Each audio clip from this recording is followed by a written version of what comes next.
एक बार की बात है, कुछ साइंटिस्ट ने मिलकर एक बहुत ही इंटरेस्टिंग एक्सपेरिमेंट किया। उन्होंने क्या किया कि एक बहुत बड़ा सा पिंजरा लिया, उसके अंदर 5 बंदरों को रख दिया और वहां पर एक सीढ़ी लगा दी। उस सीढ़ी के टॉप पर कुछ केले रख दी। फिर उन साइंटिस्ट ने क्या किया कि जैसे ही कोई भी बंदर उस सीढ़ी पर चढ़ता केलों तक पहुंचने के लिए, तो ऊपर से ठंडे पानी की बारिश करने लग जाते। तो जैसे ही वो ठंडा पानी गिरता उस बंदर के ऊपर जो कि सीढ़ी पर चढ़ रहा था, वो फटाफट से नीचे आता तो पानी बंद हो जाता। फिर दोबारा से कोई और बंदर उस सीढ़ी पर चढ़ता उन केलों तक पहुंचने के लिए, दोबारा से यही होता। दोबारा से ऊपर से ठंडे पानी की बारिश होती, वो बंदर जैसे ही नीचे आता दोबारा से बारिश बंद हो जाती। तो बंदरों ने इसका मतलब यह निकाला कि जैसे ही कोई भी सीढ़ी पर चढ़ता है तो ऊपर से ठंडा पानी गिरता है। फिर उसके बाद में जैसे ही कोई भी बंदर उस सीढ़ी पर चढ़ने की कोशिश भी करता तो बाकी के बंदर सब इकट्ठे होकर के उसको पकड़ते, उसको मारते, उसको पीटते और उसको नीचे गिरा देते। फिर दोबारा कोई कोशिश करता, दोबारा उसके साथ भी ऐसा ही होता। फिर उन साइंटिस्ट ने क्या किया कि उन 5 बंदरों में से एक बंदर को उस पिंजरे में से निकाला और उसकी जगह एक नए बंदर को उस पिंजरे के अंदर डाल दिया। अब उस बंदर को नहीं पता था कि यहां पर क्या खेल चल रहा है। उसको जैसे ही सीढ़ी के ऊपर वो केले नजर आए, वो फटाफट से उस सीढ़ी के ऊपर चढ़ने लगा। अब की बार साइंटिस्ट ने कोई बारिश नहीं करी, लेकिन फिर भी जो बाकी के बंदर थे उन्होंने इसको पकड़ा, सीढ़ी से नीचे उतारा और मारने पीटने लग गए। इस बंदर को समझ नहीं आया कि मेरे को क्यों मारा जा रहा है, तो उसने दोबारा कोशिश करी। जैसे ही उसने दोबारा कोशिश करी, दोबारा से उन 4 बंदरों ने वही किया।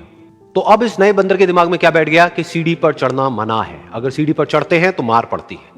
उस सीढ़ी पर चढ़ना क्यों मना है और क्यों मार पड़ती है वो उसको नहीं पता था, बट उसके दिमाग में यह बैठ गया कि इस सीढ़ी पर नहीं चढ़ना है, ना किसी को चढ़ने देना है।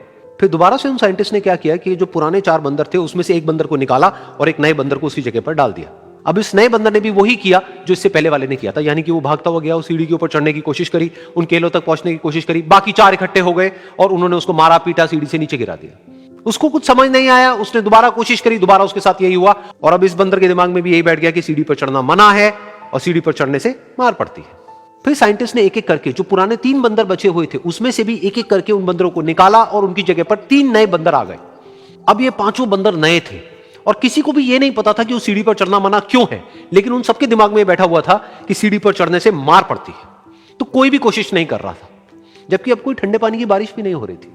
वो चाहते तो आराम से उस सीढ़ी पर चढ़ते, केले तोड़ते और आपस में बांट करके खा लेते। बिल्कुल ऐसा ही हम लोगों के साथ भी होता है, यानी कि इंसानों के साथ भी होता है। हजारों साल पहले कोई प्रथा बनी होती है, कोई रीति रिवाज होता है जिसके पीछे कोई ना कोई वजह होती है, लेकिन वो वजह खत्म होने के बाद भी वो प्रथा चलती रहती है, वो रीति रिवाज चलते ही रहते हैं। किसी में इतनी हिम्मत नहीं होती है ये पूछने की कि हम क्या कर रहे हैं, क्यों कर रहे हैं। बस सबको ये पता होता है कि ऐसा ही होता है। तो वो एक्सपेरिमेंट जिसके बारे में अभी मैंने आप लोगों को बताया, यानी कि वो बंदरों का एक्सपेरिमेंट, उसमें तो बेचारे बंदर हैं, जानवर हैं, उनको नहीं पता है कि क्वेश्चन कैसे पूछते हैं। लेकिन अगर हम इंसान होने के बावजूद भी क्वेश्चन ना करें तो हमारे में और जानवरों में क्या फर्क है, सोचिए।